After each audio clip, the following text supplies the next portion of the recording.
예, 여러분 안녕하십니까? 함께 기도드리겠습니다.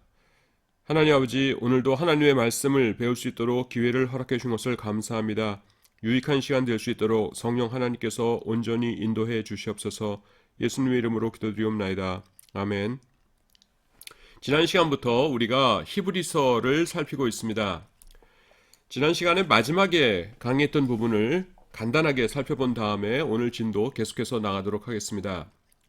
히브리서와 관련된 중요한 주제가 뭐냐면은 구약의 성도들이 어떻게 구원을 받았느냐 하는 것입니다. 우리가 살펴본 대로 이를테면은 아브라함이라든가 또 뭐 다윗 왕이라든가 모세라든가 뭐 이사야 선지자, 예레미야 선지자 등 뭐 우리가 알고 있는 그 많은 분들이 지옥에 갔을 리가 없지 않습니까? 그런데 그분들이 어떻게 구원을 받았느냐 하는 것입니다. 그래서 우리가 생각할 수 있는 가능성이 세 가지밖에 없다고 그랬죠. 예. 첫 번째는 뭐냐면은 그분들은 율법을 통해서 율법의 행위로 구원을 받았다.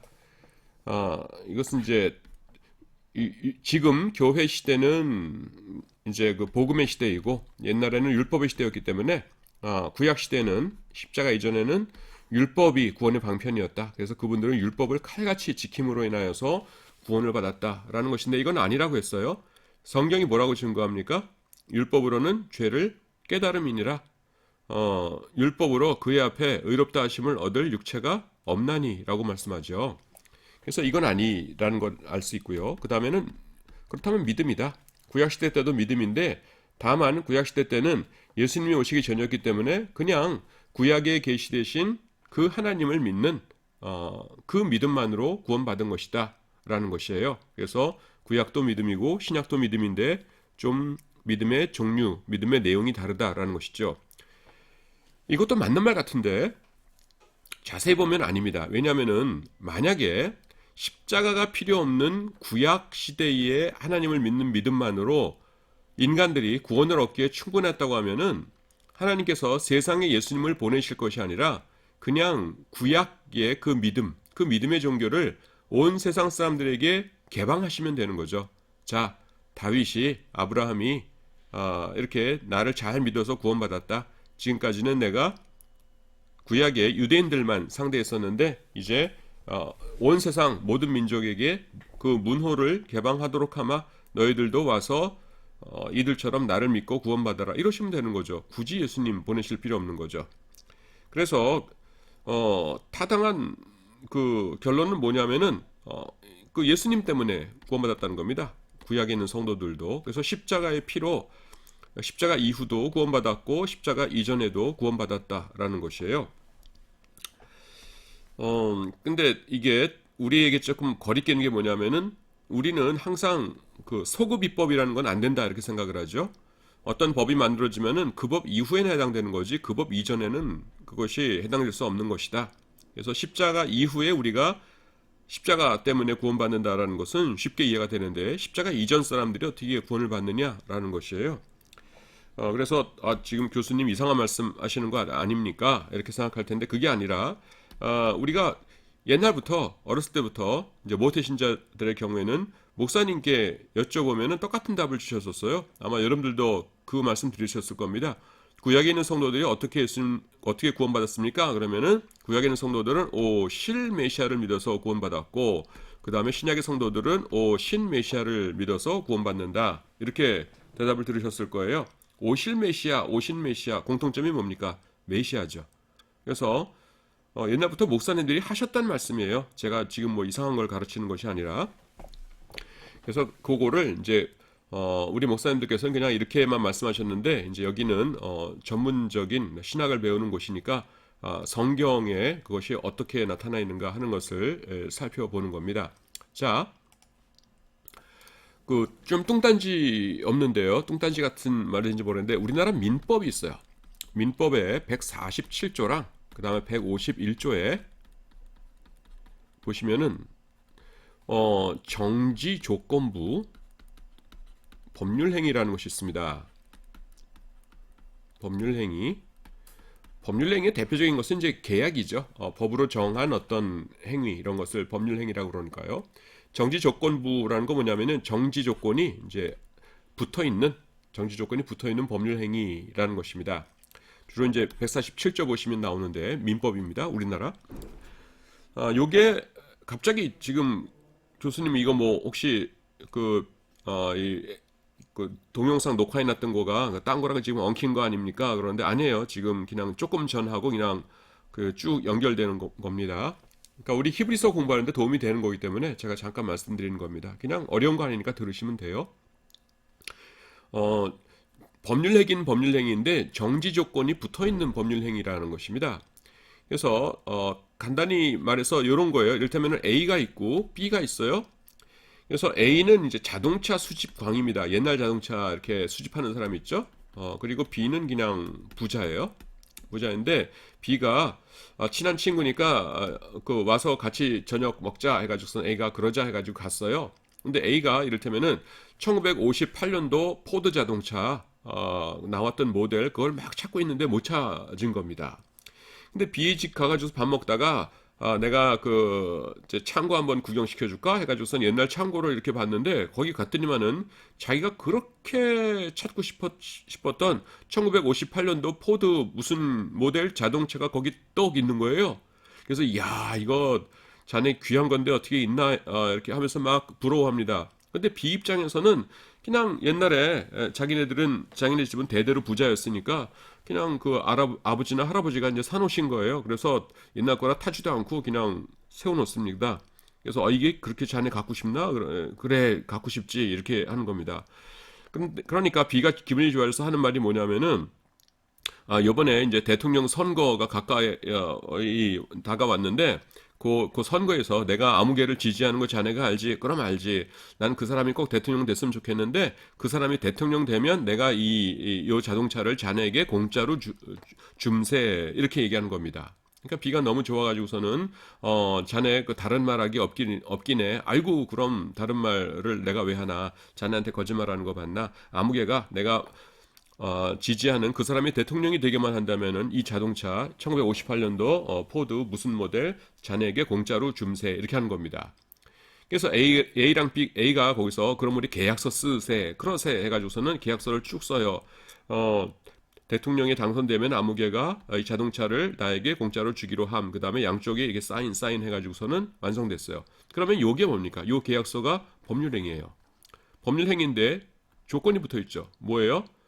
B가 지지하는 어떤 후보가 대통령이 되는 겁니다. 그게 정지 조건이에요. 정지 조건이 붙어 있는 법률행위라는 겁니다. 그래서 이거 왜 정지 조건이라고 부릅니까?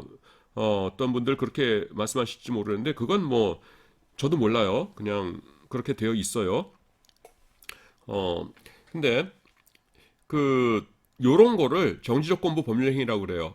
자, 그러면은 이 B가 원했던 사람이 대통령이 되면 뭡니까?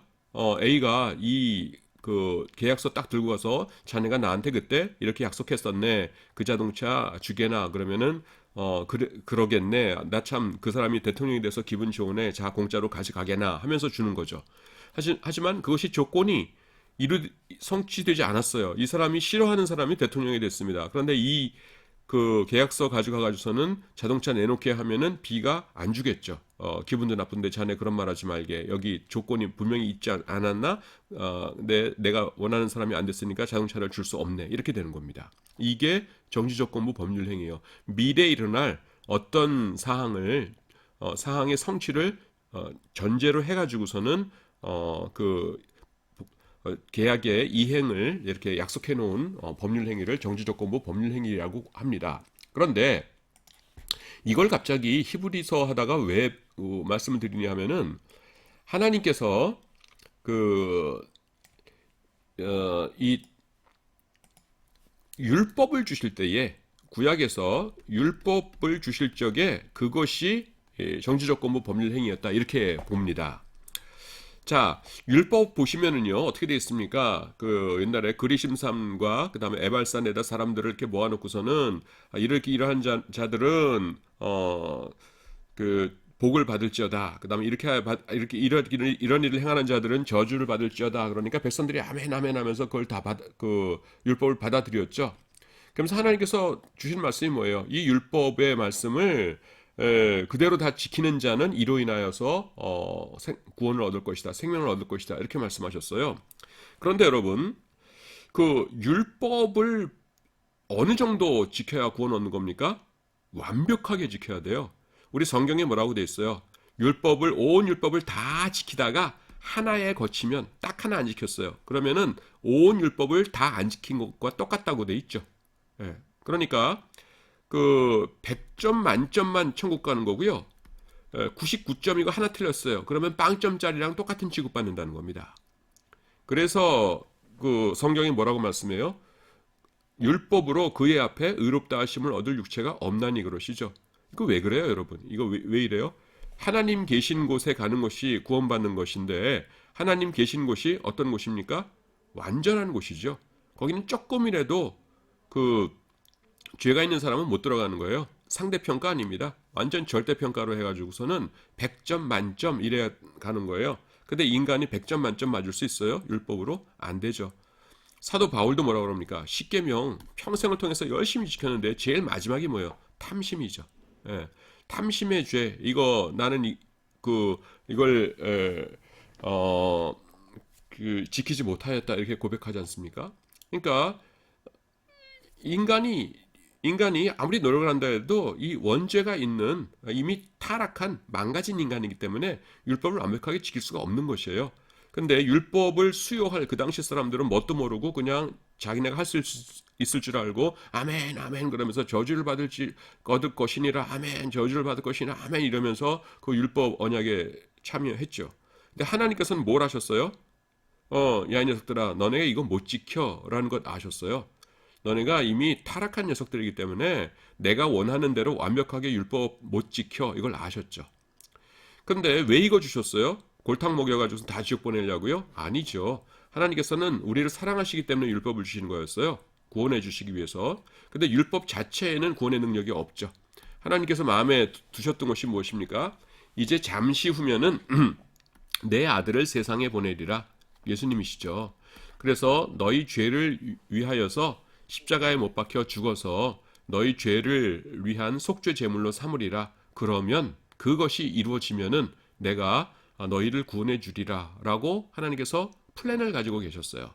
예수님의 십자가의 계획 플랜을. 그래서 그것이 이제 정지 조건입니다. 십자가가 이루어지면은 내가 너희를 다 구원해 줄 것이다 라는 것이죠. 그런데 이 조건은 비밀이었어요. 하나님께서 이때는요 명시적으로 말씀 안 하시고 마음속에만 담아두고 계셨습니다. 이게 왜 비밀이었냐 하면은요, 여러분, 비밀. 만약에 이것을 이때 말씀하시면서 자, 너네들이 율법에 대해서 아멘 아멘 하고는 있다마는 이걸 완벽하게 지킬 수는 없을 것이다. 이제 근데 얼마 세월이 지난 다음에 내가 내 아들을 보내서 십자가에 못 박혀 죽게 할 것이다. 그리고 너희 죄를 위한 속죄 제사가 될 것이고 너희 죄를 용서해주고 십자가를 믿는 자는 구원받게 될 것이다. 이렇게 말씀을 하셨더라면 어떻게 됐겠어요? 누가 방해했겠어요? 사탄 마귀가 방해했겠죠. 사탄 마귀가. 여러분 신약 성경에서 예수님의 십자가 장면을 읽으시면서 좀 이상하지 않으셨습니까? 저는 어렸을 때부터 성경 말씀을 읽으면서 그게 굉장히 이상했어요. 뭐냐면은 사탄 마귀가 왜 예수님을 십자가에 못 박으려고 안달이냔 말이죠. 여러분 그렇지 않습니까? 십자가라는 것이요. 그 하나님께는 영광이에요. 그래서 요한복음에 계속 십자가를 영광 이렇게 말하지 않습니까? 여러분 십자가가 왜 영광이에요? 다 지옥 가게 될 사람들 예수님의 십자가로 인해서 구원해 줄 수 있게 돼 있잖아요. 그리고 하나님께서 우리를 사랑하시는데 이 어리석고 악한 녀석들이 죄 지어가서 다 지옥 가게 돼가지고 하나님도 슬프신데 이제 예수님을 믿는 자들은 다 천국 가서 하나님의 아들, 딸이 되어서 영원토록 같이 즐겁게 살 수 있게 되었잖아요. 그러니까 십자가는 하나님께는 영광스러운 일이에요. 또 기쁜 일이기도 하고. 하지만 사탄 마귀에게는 어떻습니까? 이건 완전한 패배입니다. 만약에 십자가가 없었다면 어떻게 돼요, 여러분? 십자가가 없었다면은 이 지상 사는 동안에 사탄 마귀가 마음껏 인간들을 조종하면서 죄짓게 하면서 이렇게 막 살다가 그 다음에 죽은 다음에 으하하하 너희들은 다 내 꼬봉들이다. 다 같이 지옥에 가는 거다 하면서 한 사람 빠짐없이 싹 지옥으로 끌고 갈 수 있는 겁니다. 그러니까 그 십자가가 없더라면 참 좋았는데 이제 십자가가 그 완성된 다음에는 어때요? 사람들이 예수님을 나의 주님으로 고백할 때마다 십자가를 자기 마음속으로 이렇게 모셔드릴 때마다 어떻게 되는 겁니까? 사탄의 백성에서 하나님의 백성으로 하나씩 하나씩 다 옮겨가는 거죠. 그러니까 사탄으로서는 패배죠. 패배니까 사탄은 어떻게 해야 돼요? 십자가를 예수님께서 지시려고 할 때 악착같이 방해를 했어야 되겠죠. 그 가룟 유다가 예수님 배신하려는 마음을 넣을 적에 꿈에 나타나가지고서는 무슨 소리냐? 네가 3년 동안 따라다녔던 스승을 배신하다니 네가 인간이냐? 그럴 수는 없는 거다 하면서 막 하고 그 다음에는 유대인들이 모여가지고서는 십자가에 못 박게 하소서 하면서 막 그 외칠 때에 막 천둥 번개치고 해가지고서는 강제로 해산되게 만들고 뭐 이러면서 가진 방법을 써서 십자가를 방해했어야 돼요. 그런데 이 사탄 마귀가 우리 신약 성경에 보시면은 하는 일이 뭡니까? 그 십자가에 못 박으려고 야단인 거예요. 그래서 가룟 유다의 마음에 누가 예수님을 팔려고 하는 마음을 넣었다고요? 이 마귀가 사탄 마귀가 예수님을 팔려고 하는 마음을 넣었다는 거예요. 그리고 유대인들이 예수님을 십자가에 못 박게 하라고 빌라도 앞에서 막 그럴 때 그거 누가 충동질한 겁니까? 그 마음속에 사탄 마귀가 막 역사해가지고 충동질한 거 아닙니까? 예. 그러니까 이걸 보고 있자면은 도대체 이 마귀 뭐 하는 거야 도대체? 이렇게 생각되는 겁니다. 이거가요. 근데 그게 왜 그랬냐면요. 사탄 마귀가 우리보다 훨씬 똑똑한 존재이지 않습니까? 그런데 왜 그런 짓을 했냐면은 이 예수님의 십자가가요. 십자가 이전까지는 비밀이었어요. 비밀이었는데 얼마나 철저한 비밀이었냐면은 심지어 사탄 마귀도 몰랐어요. 자, 사탄 마귀의 입장에서 예수님의 그 지상 생애를 이렇게 조명해 봅니다. 그러면 이렇게 되는 거예요. 하나님의 아들이 인간의 몸을 입고 세상에 오셨어요. 그러니까 사탄 마귀가 이건 나한테 좋지 않은 일이다 하면서 가능하면은 초기에 죽여버려야지 라고 해서 그 헤롯 대왕의 마음을 움직여가지고서는 막 베들레헴의 아기들 막 다 죽이기 하고 막 이랬어요. 근데 성공했어요? 실패했어요? 실패했습니다. 그래서 안 되는구나 하고서는 기다렸죠.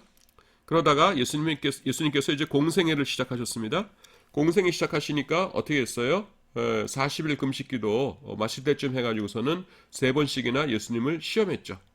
근데 다 물리치셨어요. 아이고 실패했다 이렇게 되는 겁니다. 근데 사탄 마귀 입장에서는 지금 예수님이 무엇을 하실지 모르겠지만은 하나님의 아들이신 예수님이 사탄 마귀가 원하는 건 뭐예요? 빨리 예수님을 지상에서 몰아내버려야 되죠. 지상에 계속 살려두었다가는 무슨 일을 하실지 모르니까 불안해요. 그래서 예수님을 몰아내고 싶은 겁니다. 근데 지상에서 예수님을 몰아낸다는 게 뭐예요? 죽여버리는 거죠. 근데 죽여버리되 곱게 죽이지 말고 신명기에 보면은 나무에 달린 자마다 여호와께 저주를 받은 자니라 이렇게 쓰여 있으니까 저주받은 자로 딱지를 붙여가지고서는 죽여버리자. 그러면 아무 힘도 못 쓸 것이다. 이렇게 된 거예요. 그러면 나무에 달려서 죽는 것이 무엇일까 봤더니만은 그때 로마가 시행하던 십자가형이에요. 그래서 예수님을 십자가에 못 박혀서 죽도록 사탄 마귀가 무지무지하게 애를 쓰는 겁니다. 그래서 가룟 유다의 마음속에 들어가서 이렇게 하고 유대인들을 막 조종해 가지고서는 예수님을 십자가에 못 박히도록 하는 거예요. 그래서 성공했어요. 그래서 예수님께서 십자가에 못 박혀서 죽으셨습니다. 지상에서 아무 일도 못 하시고 사단 마귀가 볼 때는 그냥 처참하게 떠나가신 거예요. 그러니까 으하하하 내가 이겼도다 하면서 손 탁탁 털면서 하나님의 아들이 세상에 오셔가지고서는 내가 바짝 긴장했었는데 내 맘대로 됐네. 떠나버렸네. 죽여버렸네. 그것도 십자가에 못 박아가지고 나무에 달려서 저주받은 자로 낙인 찍어서 죽여버렸네. 아이고 내 소원대로 잘 됐다. 그 손 탁탁 털면서 기뻐했는데 어떻게 됐어요? 사흘 만에 예수님 부활하셨어요. 나중에 알고 봤더니 자기가 진 거예요. 그래서 자기의 영원한 패배를 그러니까 우리나라 말로 지 무덤을 지가 팠다 그러죠. 자신의 영원한 패배를 자기 손으로 도운 겁니다. 그 왜 그렇게 됐어요? 비밀이었기 때문에 그래요. 사탄 마귀도 모르는 비밀이었기 때문에 이 일이 그렇게 진행된 겁니다. 그런데요, 예수님 이전에 사탄 마귀가 몰랐으니까 당연히 유대인들도 몰랐어요.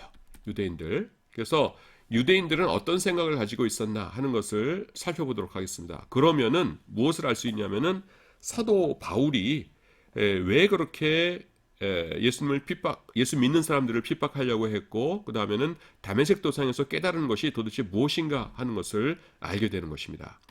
자, 유대인들은요, 십자가 이전에는 어떻게 생각하냐면은, 유대인으로 태어났어요. 그래서 8일 만에 할례를 받습니다. 8일 만에 할례를 받고 뭐 이러니까 자꾸 이제 어떤 여학생들이 그 여자들은 그 소속이 어떻게 돼 있나요 했는데 구약 개념으로는 그냥 아버지와 남편에게 이렇게 소속돼 있어요. 그러니까 아버지가 유대인이면은 나도 그냥 그 가족으로서 같이 들어가는 그런 상황입니다. 어떤 학생이 물어보시길래 제가 말씀드립니다. 그래서 난지 8일 만에 할례를 받으면은 그냥 유대인으로 살아갑니다. 유대인으로 쭉 살아가다 보면 어떻게 돼요? 그냥 끝까지 잘 살다가 죽으면은 하나님의 백성으로 살다가 죽었으니까 천국 가는 것이죠. 그런데 하나님의 백성에서 잘리는 경우가 있어요. 잘리는 경우가 뭡니까? 죄를 짓는 경우예요. 그게 왜 잘리는 거예요? 성경에 그렇게 나와 있죠. 죄를 짓는 자는 내 백성 중에서 끊쳐지리라. 끊쳐진다는 게 뭐예요? 지옥 간다는 거죠. 그래서 죄 지으면은 하나님의 백성에서 잘려요.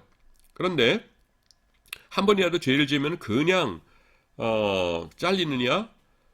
그건 아니고요. 하나님께서 방법을 마련해 오셨어요. 그게 뭐냐면은 속죄제입니다. 속죄제.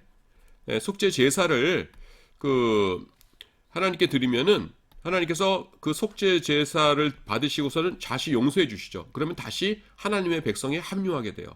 그래서 그 유대인들의 인생이라는 것이 죄졌다가 다시 용서받고 죄졌다가 용서받고 죄졌다가 용서받고 그 다음에 또 자기가 의식하는 죄는 이렇게 속죄 제물을 드리는데 의식하지 못하고 짓는 죄도 있죠. 그건 어떻게 하는 겁니까? 1년에 한 번씩 대속죄일이라고 해서 욤키푸르 맞죠? 그 사람들 달력으로 우리 양력이 아니라 7월 10일이 되면은 대속죄일이라고 그래가지고서는 그냥 1년 동안에 우리 민족이 지은 전체 죄를 용서해 주십시오라고 하면서 지성소에 들어가서 또 이렇게 하나님께 기도를 드리고 용서함을 받고 나오고 그러지 않습니까? 그래서 이 속죄제를 통해서 그 구원을 용서를 받았다 이렇게 하는 거예요. 그래서 십자가 이전의 유대인들의 그 하나님 앞에서의 자아상은 뭐냐면은 우리는 하나님의 아들 딸이다, 하나님의 백성이다. 비록 죄를 짓지만은 하나님께서 마련해 놓으신 속죄제라고 하는 제도가 있고 이 속죄 제사를 드리면은 우리는 용서함 받고 다시 하나님의 백성으로서 회복된다. 그렇게 살다가 죽으면 천국 간다. 이렇게 된 거예요. 그래서 구약에 있는 성도들이 우리는 율법으로 구원받는 사람들이다 하면서 바들바들 떨면서 율법 하나 어길 때마다 아이고 지옥 가게 생겼네 두려워하면서 살았다. 그건 아니에요. 이렇게들 살았습니다. 그러니까 이 사람들은 그렇다면은 메시아가 오시면은 무슨 일을 메시아에게 기대했냐면은 우리가 생각하는 메시아는 뭡니까? 우리의 죄를 용서해 주시고 구원해 주시는 분이죠. 그런데 유대인들은 어떻게 생각했어요? 죄는 속죄제로 죄 용서함 받는 거예요. 그러니까 자기네들을 하나님의 백성 만들어서 천국 보내기 위해서 메시아가 오실 필요는 없는 거예요. 그렇죠? 그러면은 메시아는 왜 필요하냐 하면은 지금 나라 꼴이 엉망입니다. 속죄제를 드리긴 드리지만은 지은 죄가 하도 많으니까 그냥 자기네들이 약해져 가지고서는 로마의 식민지로 있는 거예요. 옛날에는 헬라 셀루키드 왕조, 톨레미 왕조의 식민지로 있었고 지금은 이제 로마의 식민지로 있는 겁니다. 그러니까 이 고생을 하는 건 뭐냐면 우리의 죄가 쌓여서 이렇게 된 거다. 용서는 해주셨지만 그 결과는 우리가 지금 당하고 있는 거다. 그러니까 메시아께서 오시면은 우리 유대인들의 왕이 되셔가지고서는 유대인들아 칼 들고 일어나라 내가 너희를 지휘하겠다 해가지고서는 와 해가지고서는 다윗보다도 더 강력한 나라를 이루고 온 세상을 정벌해가지고서는 유대인들의 세상을 이루고 로마도 물리치고 그 다음에 우리가 떵떵거리면서 하나님께 영광 돌리면서 살게 된다. 그게 메시아였어요. 그래서 그런 메시아를 우리가 뭐라고 부릅니까? 정치적인 군사적인 메시아 이렇게 부르죠. 그래서 유대인들은 메시아를 이런 이유 때문에 기대하고 있었던 것이에요. 그런데 어떤 이상한 사람들이 나타났어요. 그 사람들이 누구냐면 기독교인들이라는 사람들인데, 그 사람들이 하는 말에 따르자면은 메시아가 이미 오셨대요. 그 메시아가 오셨는데 지금 뭐 하시오? 그랬더니만은 세상에서 일할 거 다 끝내고서는 하늘나라로 돌아가셨대요. 왔다가 다 일 끝내고 돌아가셨대요. 돌아가셨는데 지금 상황이 어때요? 여전히 로마의 식민지로 있죠. 그러니까 유대인들 입장에서는 어이가 없어요? 어이가 있어요? 어이가 없는 겁니다. 말도 안 되는 거예요. 메시아가 왔다가 돌아가셨는데 어떻게 우리가 로마 식민지로 그대로 있냐라는 것이죠. 차라리 메시아가 아직 안 오셨다라고 하면은 앞으로 오실 메시아를 기대할 희망, 소망이라도 있는데 이미 왔다가 돌아가셨대요, 하늘나라로. 그런데 세상은 그대로예요. 그러니까 유대인들 입장에서는 기독교인들이 믿겠어요, 안 믿겠어요? 저런 엉터리 같은 것들이 있나, 좀 말이 되는 소리를 좀 해라 하면서 무지하게 미워하겠죠. 그 선봉에 누가 섰어요? 바울이 쓴 겁니다. 그래서 예수 믿는 사람들을 엄청나게 핍박을 한 것이에요. 그래서 핍박을 하다가 다메섹 도상에서 누구를 만납니까? 예수님을 만나죠. 예수님을 만나고 그 다음에 아나니아가 눈을 뜨게 해줄 때까지, 안수에서 눈을 뜨게 해줄 때까지 사흘 동안 침묵 속에서 또 어둠 속에서 살아가죠. 그때 사도 바울이 깨달은 것이 무엇이냐 하면은 요거를 깨달은 겁니다. 속죄제가 있죠. 속죄제. 자, 여러분 요게 엄청나게 중요한 것이에요. 요거 주목하셔야 됩니다. 구약의 사람들은 속죄제가 어떻다고 생각했다고요? 이 곧 자체로 양이나 염소를 죽여서 드린 속죄제 자체가 죄를 용서해 주시는 충분한 힘이 있다고 생각했어요. 그런데 바울이 깨달은 것이 뭐예요? 하나님께서 인간의 죄를 용서해 줄 수 있는 유일한 속죄제는 뭐다? 십자가밖에 없다. 흠없고 점없는 어린 양이신 예수 그리스도, 하나님의 아들의 피, 그 십자가의 제사만이, 이것이 유일하게 우리의 죄를 용서해 줄 수 있는 것이다 라는 것을 깨달은 것이에요. 그리고 속죄제는 뭡니까? 모형이요 그림자이다, 이런 것입니다. 이 자체가 아니라 그냥 모형이요 그림자로서 사람들에게 연습시키는 거예요. 우리 지금 히브리서 공부하는 겁니다, 여러분. 히브리서에는 모형이요 그림자라고 되어 있는데, 제가 만약에 한다면 소꿉장난 이렇게 이름 붙이고 싶어요. 소꿉장난 어렸을 때 열심히 하고 나서 나중에 진짜 이제 살림하잖아요. 그렇듯이 이것은 십자가가 진짜이고 이건 아니다라는 것입니다. 그래서 이거를 깨달았어요, 사도 바울이. 아, 그렇구나. 그럼 그렇지. 인간이 지은 죄를 양이나 염소, 그 하찮은 것 죽인다고 해서 어떻게 용서가 돼? 하나님을 대적한 죄인데, 우리 죄를 용서해 줄 수 있는 것은 오직 예수님의 십자가밖에 없어. 그렇게 하고, 그 다음에는 과거에 이것은 그냥 모형이요 그림자에 불과한 것이었어 라는 걸 깨닫는 것이에요. 너무 기쁘죠. 그래 가지고서는 사도 바울이 어떻습니까? 거기 다메섹에서 눈을 뜨자마자 거기서 전도를 하기 시작했다, 이렇게 나옵니다. 너무 기쁜 거예요. 제가 봐도 이걸 깨달았을 때 너무 기뻤을 것 같아요. 그래서 사도 바울이 이 복음을 설명할 때에 항상 같이 얘기하는 것이 뭐예요, 여러분? 비밀입니다. 비밀.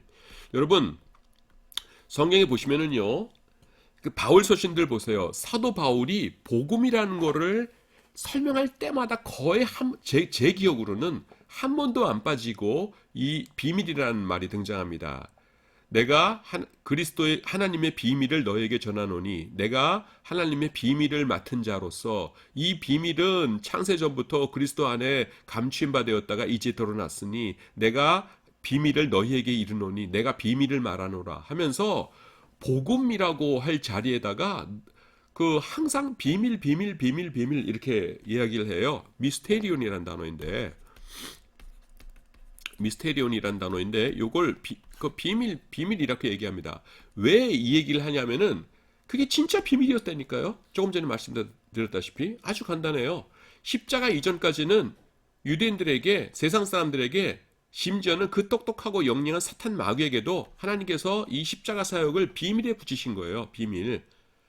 그리고 사람들에게 주신 죄 용서함 받는 거는 속죄 제사밖에 없으니까 사람들은 이 자체로서 죄 용서함 받는 줄 알고 열심히 속죄 제사만 드렸죠. 근데 이 다메섹 도상에서 사도 바울에게 나타나신 예수님께서 바울로 하여금 깨닫게 하신 것이 무엇이에요? 이 비밀이요. 아, 그렇구나. 십자가가 실체이고 나머지 이전에 하는 건 모형이요 그림자였구나 하면서 그걸 비밀을 깨닫게 하신 거죠. 그러니까 펄쩍펄쩍 뛰면서 너무 기뻐하면서 내 남은 인생 이 십자가 전한다. 이 비밀을 전한다 하면서 전하다가 목숨까지도 아까워하지 않게 된 것이죠. 여러분, 저는요, 이 비밀을 깨달았을 때에 사도 바울이 얼마나 기뻐했을지 조금은 이해가 돼요. 여러분도 이해가 되십니까? 이게 뭐냐면은요, 뻥 뚫린 거예요. 우리가 어떤 경지에 이랬을 때 갑자기 뭐가 뻥 뚫린다 그러잖아요. 사도 바울이 뻥 뚫린 겁니다. 이렇게 아무리 해도 안 되는데, 이거 가지고선 용서 받는다고? 이상한데? 그러다가 뭐냐면, 십자가, 그렇지. 하나님의 아들, 그렇지. 이 십자가로 구원받는 것이 뻥 뚫린 겁니다. 그래가지고서는 예수님을 전하기 시작하는 것이죠. 그런데 많은 사람들이 어떤 상황에 머물러 있었어요? 유대인들이 아직도 이 속죄제 자체가 이거를 사람을 구원할 수 있는 것인지를 알고서는 십자가를 거부하고 모형료 그림자에 불과한 여기에 머물러 있는 것이에요. 그러니까 그거 아니다. 이게 실체이다 하면서 십자가를 막 전한 겁니다. 자, 여러분 여기까지 이해가 되시죠? 자, 히브리서가 있으면은요. 히브리서에 첫 대상이 있었어요. 대상이 누구냐면은 교회죠. 교회인데 거기에 유대인들이 있었고 이방인들이 있었어요. 지금까지 제가 말씀드린 걸 여러분들이 잘 이해하시면은 이제 히브리서가 어떤 책인가 하는 것을 이해하게 되시는 것이에요. 그런데 이 유대인들이요, 외부에 예수님을 안 믿는 회당 다니는 유대인들에게 엄청나게 핍박을 받았어요. 막 짱돌 던지고 막 죽이려고 들고 막 이러면서 엄청나게 핍박을 받은 겁니다. 그래서 이 유대인들이 참 살기가 힘들었어요. 이 공동체 내의 유대인들 때문에. 근데 그 중에 한 명이 무슨 생각을 했냐면은 이거는 이제 성경에 몇 장 몇 절에 한 사람이 있었다 이런 건 아니고 그냥 제가 히브리서의 전체적인 줄거리를 알려드리기 위해서 이제 가상으로 말씀드리는 겁니다. 그러니까 전체적인 신학은 맞는 거고요. 아주 세세한 거는 제가 좀 꾸며내고 있는 거예요. 자, 그 중에 어떤 한 사람이 있어요. 한 사람이 있는데 이 사람이 이렇게 생각한 겁니다. 자, 생각해보자. 우리 조상들이 있는데 이를테면 아브라함, 모세, 다윗, 이사야 선지자, 예레미야 선지자 이런 분들이 있는데 이런 분들이 천국 가셨어, 지옥 가셨어? 그분들이 당연히 천국 가셨지. 근데 그분들이 예수님 믿으셨어, 안 믿으셨어? 그분들은 예수님이 계신 줄도 몰랐지. 그래, 예수님 안 믿었어도 그분들은 그냥 구약의 하나님 잘 믿다가 다들 천국 갔잖아. 그러니까 이방인들은 어차피 하나님 몰랐던 사람들이니까 지금부터 예수님 믿으면서 하나님 잘 섬겨야 돼. 하지만 나는 유대인이잖아. 그러니까 나도 그냥 우리 조상 아브라함, 모세 이런 분들이 믿었던 것처럼 그렇게만 믿으면 천국 갈 거야. 나 다시 회당으로 돌아가서 그분들처럼 신앙생활 할 거야. 그러면 나는 천국 갈 수 있을 거야. 하면서 줄레줄레 한 명이 빠져나간 거예요. 그러니까 나머지 남아있던 유대인들이 아주 큰 동요를 일으킵니다. 그러면서 웅성웅성거리는 거예요. 그렇지. 왜냐하면 논리적으로 딱 맞는 것 같거든요. 그렇지. 아브라함이 지옥에 갔겠어? 모세가 지옥에 갔겠어? 다 천국에 갔지? 근데 그분들이 예수님 믿었나? 아니지. 예수님 태어나시기 전에 몇백 년, 몇천 년 전에 계셨던 분들인데, 그분들은 예수님 몰랐지. 그렇지. 예수님 몰랐지만은, 하나님 잘 믿어서 구원 받았잖아? 지금 저 밖에 있는 회당에 있는 유대인들이 지금 그 똑같은 믿음 가지고 있는 거잖아? 우리도 그냥 절로 가자. 이렇게 짱돌에 맞으면서 이렇게 어렵게 신앙생활 하지 말고, 다시 그냥 회당에 가가지고서는 조상들이 믿었던 것처럼 그렇게 믿자. 그러면 우린 천국 갈 거야. 교회는 이방인들 다니라고 하고 우리는 그냥 회당으로 돌아가자. 그럴까? 근데 예수 믿어야 되는 거 아니야? 아니, 괜찮을걸 우리는? 그러면서 웅성웅성 하고 있는 거예요. 그때에 당신들 지금 무슨 얘기하고 있는 거예요? 율법과 구약의 이 십자가의 그 관계를 내가 설명해 드리리다 하고서는 히브리 사람들아 들으시오 하고서 히브리 사람들을 대상으로 해서 쓴 책이 히브리서예요. 아시겠습니까? 그래서 히브리서에서는요, 조금 전에 말씀드렸던 제가 말씀드렸던 그 내용들이 그대로 등장을 하고 있습니다. 자, 여러분들 지금 8쪽으로 돼 있는데요. 히브리서의 몇 가지 구절들을 좀 살펴보도록 하겠습니다. 여기 보시면은요, 8쪽에 9장 15절에서 17절을 하면서 여기 16절이 그 15절을 보세요. 15절 보시면 이게 굉장히 중요한 구절인데요. 이로 말미암아 그는 새 언약의 중보자시니, 새 언약이 뭡니까? 십자가죠. 예수님께서 십자가의 중보자이신데, 십자가를 통해서 우리가 중보자, 예수님을 통해서 구원받잖아요. 근데 십자가를 왜 지셨냐는 거예요. 이는이 뭐예요? 비코즈죠. 비코즈. 왜냐하면은 십자가를 지신 이유가 뭐냐면, 이는 첫 언약이 뭐예요? 여러분 잘 아시죠? 예, 벌써 거의 모든 분들이 조그만 소리 율법 이러시는 거가 제 귀에 쟁쟁하게 들리는데, 첫 언약 때의 범한 죄에서 속량하려고 주구사. 요거 쌍따옴표 한 10개 붙이고 싶어요, 저는. 요 부분. 예. 자, 예수님께서 왜 죽으셨냐면은 십자가 이후 사람들만 살리려고 죽으신 것이 아니라 뭐라고요? 첫 언약 때의 범한 죄, 율법 시대의 사람들이 범한 죄에서 그들을 속량하시려고 죽으사, 이렇게 나타난 겁니다. 그래서 지금 히브리서 기자가 하는 말이 뭐냐면은, 여러분 그 예수님 구약에 있는 성도들이 어떻게 구원받는지 아세요? 십자가로 인해서 구원받은 겁니다. 그분들이 다 십자가 때문에. 그리고 이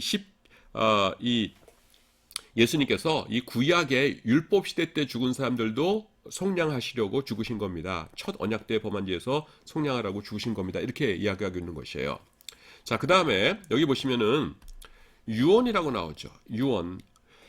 자, 그러면은 또 이제 요게 이 십자가가 이제 그 조금 전에 무슨 설명을 드렸냐면은 정지 조건부 법률 행위라 말씀드렸잖아요. 그래서 율법 언약을 줄 적에 정지 조건으로 하나님께서 그 십자가를 마음속에 두고 계셨다, 이렇게 말씀드렸지 않습니까? 그러면 그게 어디 나오냐는 거죠, 성경에. 어디 나오냐 하면은 성경에 정지 조건부 법률 행위라고 하는 명칭은 안 나와요. 근데 똑같은 개념이 나오는데 가장 비슷한 개념이 뭐예요? 유언입니다. 유언. 자, 유언은 어떤 거예요? 자, 아버지가 있어요. 내가 아들이 3명이 있는데 꽤 부자이기 때문에 나중에 내가 갑자기 죽고 나면은 세 아들 녀석이 서로 지가 좋은 거 찾아야겠다고 싸울 것 같아요. 그래서 아들들아 이리 오너라 해가지고서는 유언장을 작성합니다. 내가 죽거든 큰 아들은 뭘 갖고, 둘째 아들은 뭘 갖고, 셋째 아들은 뭘 가져라. 너네들 불만이 있느냐? 없습니다, 아버님. 하면서 여기다가 도장을 찍고서는 공증해가지고서는 잘 보관해놔요. 그러면은 법률행위로서의 유언장은 지금 벌써 완성된 거죠. 하지만 이 안에 나와 있는 것이 실제로 이루어지는 건 언제 이루어지는 겁니까? 아버지가 죽어야 이루어지는 거죠. 아버지가 죽고 나야 아들들에게 실제로 이것이 이제 분배되는 겁니다. 아버지의 재산이 죽기 전에는 아버지 거죠. 아들 거가 아니죠. 그래서요, 이 정지조건부 법률행위라는 거가 가장 비슷한 간단한 것이 뭐냐면 유언이에요. 유언. 그래서 성경에서 갑자기 유언이라는 단어가 등장합니다. 유언은 유언한 자가 죽어야 되나니, 유언은 그 사람이 죽은 후에야 유효한즉 유언한 자가 살아있는 동안에는 효력이 없느니라. 이게 뭐예요? 십자가. 그래서 십자가 이후에나 효력이 있다. 그러니까 너네들 용서해 주시려고 하나님께서 다 생각은 하셨는데, 이거는 언제나 이루어지냐면은 쭉 가다가 예수님께서 십자가에 죽으셔야 그것이 이루어진다라는 것입니다. 그래서 정지조건부 법률행위, 처음 들어보는데요, 교수님? 그게 성경에 있어요. 그 대신 성경에는 정지조건부 법률행위라고 안 하고 유언 이렇게 나오죠. 그 대표적인 것으로서. 자, 그거 여러분들 쭉 보시고요. 그 다음에 모든 날 마지막 이렇게 말씀합니다. 모든 날 마지막. 히브리서 이제 1장 2절에서도요. 그 히브리서가 쓰여질 당시가 언제냐 하면은 모든 날 마지막에 그 선지자를 통해서 알게 하셨다. 그리고 9장 26절에도 세상 끝이라고 나옵니다. 이 모든 날 마지막에는 아들을 통하여 우리에게 말씀하셨으니 1장 2절. 히브리서 9장 26절에는 단번에 제물로 드려 죄를 없게 하시려고 세상 끝에 나타나셨느니라, 이렇게 말씀합니다. 근데 사실은요, 요 주제 있죠. 지금 제가 여러분께 말씀드리는 히브리서의 주제라는 것, 이거를 제가 깨닫게 된 동기가 요 말씀 때문에 그랬어요. 뭐냐면 혼자서 성경책을 읽다가 그 9장 26절에서 딱 걸렸습니다. 세상 끝에 나타나셨느니라. 아닌데? 무슨 말이냐면은 예수님의 십자가가 세상 끝이 아닌데 그 이후로 지금까지 내가 지금 살아있는 이때까지 최소한 2000년이 흘렀는데 왜 십자가를 세상 끝이라고 하지? 이렇게 의문을 갖게 되는 것이에요. 무슨 말인지 아셨죠? 근데 우리랑 신앙이 다른 자유주의자들은 간단하게 해결합니다. 이걸 뭐냐면은 히브리서 기자가 무식했다는 거예요. 그래서 예수님께서 십자가가 이때 마지막이고 히브리서가 이때쯤 쓰였는데 이제 조금 있으면은 세상에 종말이 와서 천국 지옥이 나눠질 거라고 생각했다는 겁니다. 앞으로 2000년이나 지속될 걸 모르고 옛날 사람들이니까 무식해가지고 그래가지고선 지금을 세상 끝이다 이렇게 붙였다는 거예요. 근데 저는 또 제 강의를 들으시는 여러분들은 그걸 용납할 수가 있어요, 없어요? 없는 겁니다. 왜냐하면은 히브리서가 어떤 인간의 손에 의해서 쓰여졌다 할지라도 그 최종적인 저자는 누구세요? 성령님이시죠. 예, 모든 성경은 하나님의 감동으로 된 것으로 이렇게 말씀하시잖아요. 그러니까 히브리서의 궁극적 저자는 누구세요? 성령님이십니다. 그런데 성령 하나님께서 히브리서 쓰여진 다음에 세상이 아직 안 끝나고 2000년 최소한 2000년 동안 계속될 걸 모르셔가지고서는 그때를 세상 끝이라고 하셨어요? 그건 아닌 겁니다.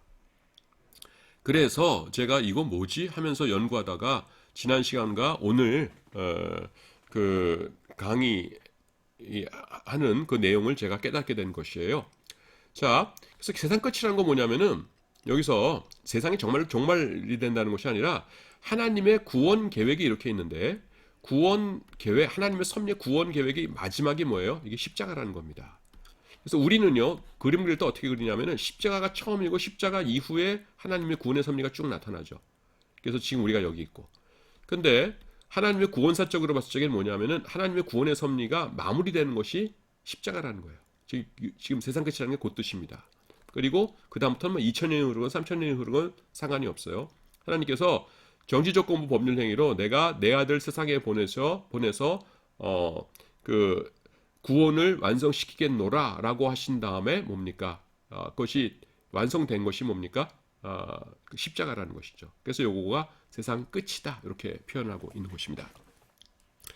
그 다음에 이제 그 11장을 좀 살펴봐야 됩니다. 여러분들이 히브리서 하면은 제일 유명한 것이 이제 11장 2절하고 11장 아닙니까?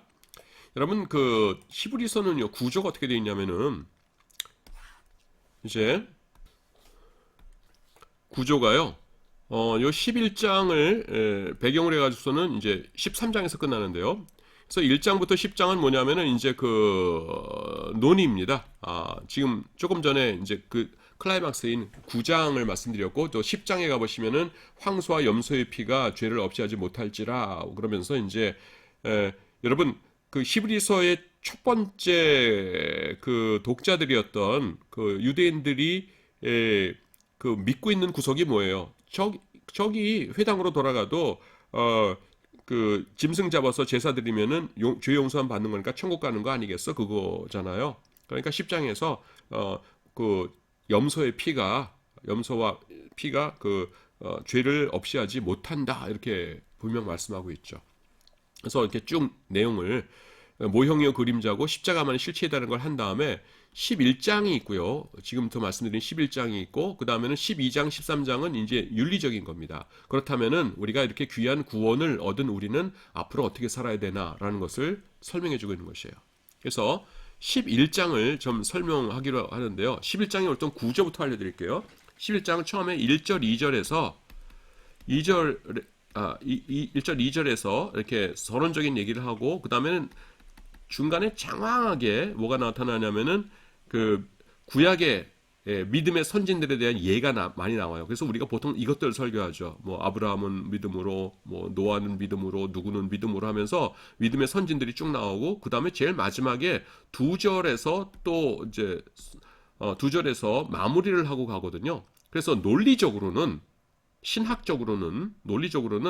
앞에 2절, 뒤에 2절이 이 전체를 포괄하는 제일 중요한 구절이에요. 그런데 많은 분들이 요거를 잘 무슨 말인지 모르겠으니까 이 가운데만 주목하시는데 여러분들은 지금부터 설명해 드릴 테니까 요 두 절이 얼마나 중요한가 하는 것을 아셔야 돼요. 아시겠죠? 자, 성경을 펼치셔도 되고요. 여기 이렇게 제가 다 얘기해 놨으니까 여기를 보셔도 됩니다. 히브리서 11장 2절에 보시면은요. 선진들이 이로써 증거를 얻었느니라. 히브리서 11장 1절은 다들 아시죠? 믿음은 바라는 것들이 실상이요 보지 못하는 것들의 증거니, 그 다음에 선진들이 이로써 증거를 얻었느니라. 증거라는 단어 나옵니다. 그 다음에 뭐라고 나오냐면은 39절에 보시면은 이사람들이라는 게 뭐예요? 꼭 가운데 토막에 나타나, 지금 39절 마지막이에요. 가운데 토막에 나타나는 그 구약에 구원받은 사람들이죠. 이 사람들은 다 믿음으로 말미암아 증거를 받았으나 약속된 것을 받지 못하였느니, 이렇게 나와 있는데, 약속된 것이 뭐냐면은 에판겔리아예요. 에판겔리아. 그래서 한 단어입니다.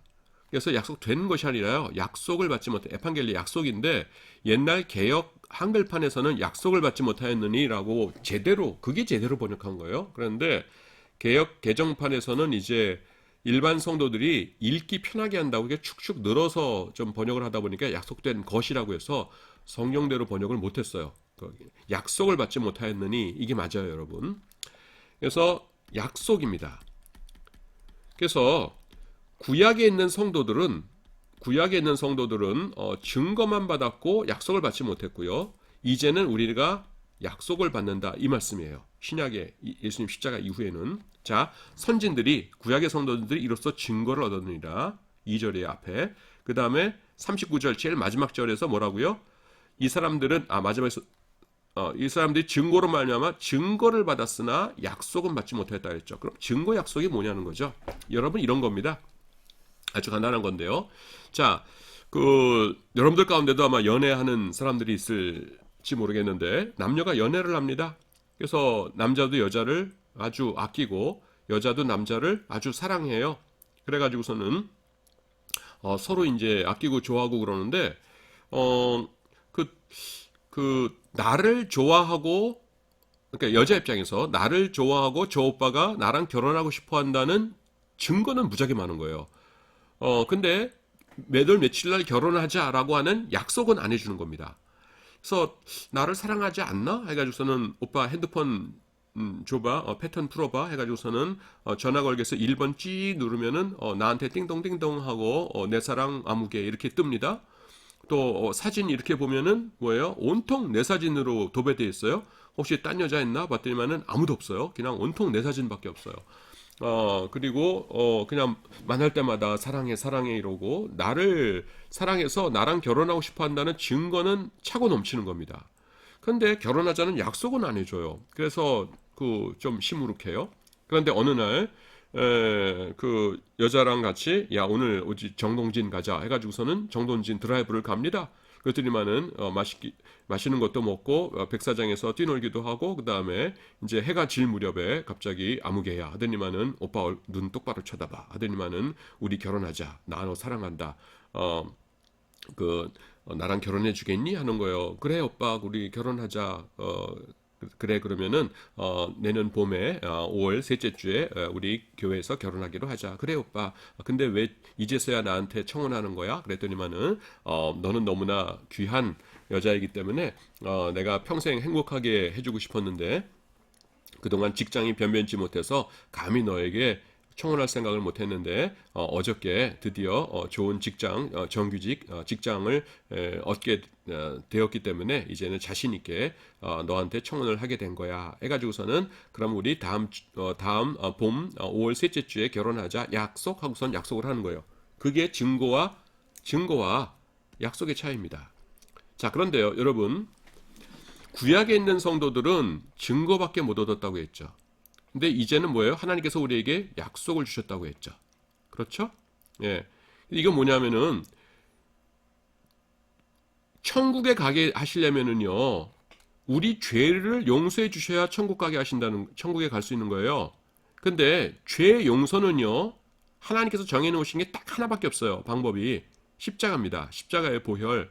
그런데 구약의 시점에서는 십자가의 보혈이 흘렀어요, 안 흘렀어요?